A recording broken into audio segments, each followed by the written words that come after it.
6 ലോകകപ്പുകൾ, 20 വർഷം നീണ്ട സ്വപ്നയാത്ര. പക്ഷേ ക്രിസ്ത്യാനോ റൊണാൾഡോയുടെ കരിയറിലെ ഏറ്റവും വലിയ മോഹം വീണ്ടും കൈവിട്ടു. ഇനിയൊരു ലോകകപ്പില്ലെന്ന് പ്രഖ്യാപിച്ച് മണിക്കൂറുകൾക്കകം ഹൃദയം തകർക്കുന്ന തോൽവി. 2006 ജർമ്മനിയിൽ ലോകകപ്പ് അരങ്ങേറ്റം കുറിച്ച യുവതാരം 2026 6ാം ലോകകപ്പിലും പോർച്ചുഗലിനെ നയിച്ചാണ് കളം വിടുന്നത്.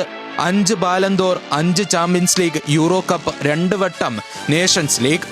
ഫുട്ബോളിൽ നേടാനാകുന്ന മിക്ക നേട്ടങ്ങളും സ്വന്തമാക്കിയ റൊണാൾഡോയ്ക്ക് ലോക കിരീടം കിട്ടാക്കനിയായി തുടരും.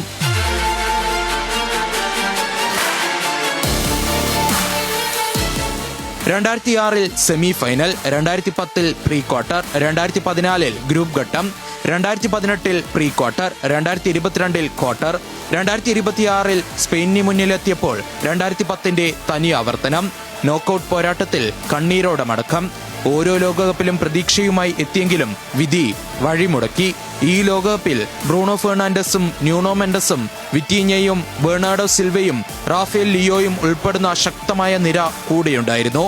പക്ഷേ ഒത്തിണക്കം എന്നോ നഷ്ടപ്പെട്ട സൂപ്പർ താരനിര സ്വന്തം വിധി നേരത്തെ എഴുതി.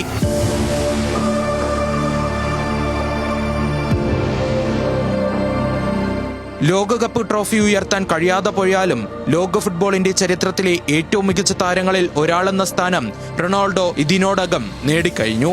കണക്കുകൾക്കും റെക്കോർഡുകൾക്കും അപ്പുറം തോൽവിക്ക് ശേഷം വീണ്ടും എഴുന്നേറ്റു പോരാടിയ പോരാളിയായാണ് ആരാധകർ റോണോയെ ഓർക്കുക. ലോക കിരീടം നേടാനായില്ല, പക്ഷേ കോടിക്കണക്കിന് ഹൃദയങ്ങൾ കീഴടക്കിയ ഒരു ഇതിഹാസത്തിന്റെ ലോകകപ്പ് യാത്രയ്ക്ക് ഇവിടെ തിരശീല വീഴുന്നു.